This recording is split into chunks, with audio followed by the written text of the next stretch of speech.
कारण जो भी रहे होंगे उस कारण को मैं मानता हूं जल्द चुनाव आयोग साझा करेगा ताकि अपील का भी मौका उन लोगों को मिले जिनको इस बात का एहसास है कि संभवतः उनके साथ न्याय नहीं हुआ है। अगर डुप्लीकेसी ऑफ वोट किसी का है, इसीलिए इस प्रक्रिया को अपनाया गया है कि उसको रिफाइन किया जाए। को लेकर कैसे देखते हैं जो सुप्रीम कोर्ट ने कहा 10 लाख लोगों का नाम जो है सामने करने के लिए, कैसे देखते हैं? विपक्ष कह रहा है हमारी जीत है। अरे किस बात की जीत है भैया? ये चुनाव आयोग ने कभी इस बात से इनकार थोड़ी किया है कि वो ये सूची साझा नहीं करेंगे, बल्कि उन्होंने इस बात को लेकर उन्होंने भी अपनी तरफ से इस पक्ष को रखने का कार्य किया है। और मैं मानता हूं कि आने वाले दिनों में उस सूची को भी साझा, और न सिर्फ उन नामों को साझा किया जाएगा, बल्कि क्या कारण रहे कि उनके नाम कटे।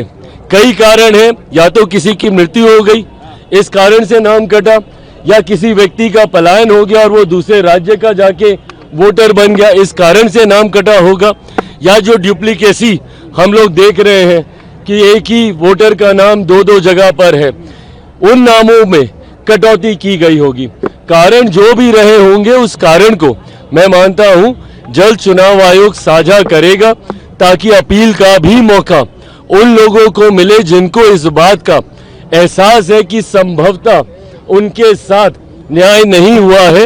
नागरिक होने के बावजूद किसी कारणवश उनका नाम उस सूची से छूट गया है, उसको भी दोबारा से मौका मिले, इसके लिए भी तीन स्तर पर अपील करने का प्रावधान SIR के माध्यम से किया गया है।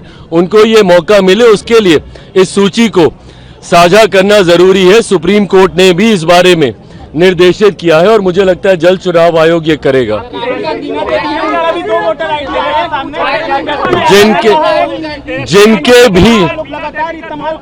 जिनके भी है भाई, ये प्रक्रिया इसीलिए तो की गई है ना कि अगर डुप्लीकेसी ऑफ वोट किसी का है, इसीलिए इस प्रक्रिया को अपनाया गया है कि उसको रिफाइन किया जाए।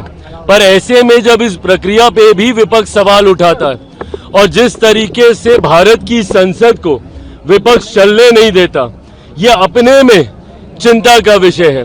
क्या विपक्ष इसमें सिर्फ राजनीति करना चाहता है? क्या विपक्ष ये नहीं जानता कि ये एक स्वतंत्र संवैधानिक संस्था से जुड़ा हुआ विषय है? इसमें भारत सरकार का क्या लेना? आज आप भारत की संसद को नहीं चलने दे रहे। बताइए मुझे कि अगर भारत की संसद में एक बार के लिए आपकी मांग को पूरा भी कर दिया जाए और सदन में बहस हो जाए, इस बात का जवाब राहुल गांधी, नेता प्रतिपक्ष लोकसभा और नेता प्रतिपक्ष बिहार विधानसभा, इस बात का जवाब दें।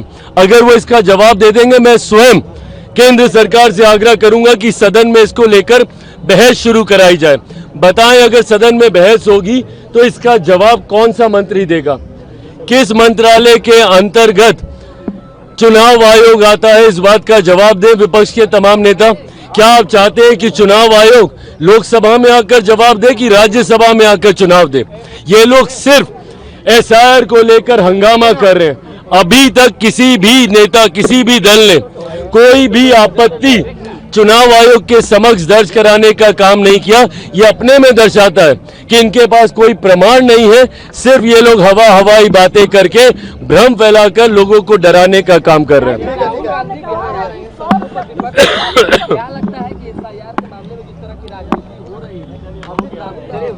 विपक्ष के नेता के तौर पर राहुल जी की एक गंभीर भूमिका है। ऐसे में अपनी भूमिका की जिम्मेदारी उनको समझनी चाहिए।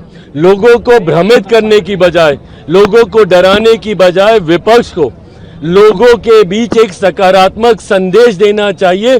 जो भी प्रक्रिया लोगों के हित में अपनाई जा रही है, उदाहरण के तौर पर CA, नागरिकता देने वाले कानून को नागरिकता छीनने वाला कानून बताकर देश भर में आगजनी का माहौल इन लोगों ने बनाने का काम किया। पूछिए विपक्ष से कि CA की वजह से किस मुसलमान की नागरिकता छीन ली गई? लोकसभा चुनाव में कहते रह गए ये लोग कि तीसरी बार मोदी सरकार आएगी तो आरक्षण छीन लिया जाएगा, संविधान की हत्या हो जाएगी, आपका क्या कहते हैं लोकतंत्र की हत्या हो जाएगी। बताइए मुझे किसका आरक्षण छीना गया, कहाँ का संविधान, कहाँ के लोकतंत्र की हत्या कर दी गई। सिर्फ झूठ बोलकर लोगों को भ्रमित करने का काम आज की तारीख में विपक्ष ने एक नई रणनीति का हिस्सा बना लिया है और उसी रणनीति को साकार करने के लिए एक बार फिर राहुल जी बिहार आ रहे हैं, बिहारियों को भ्रमित करने के लिए, उनको डरा कर अपने पक्ष में करने के लिए।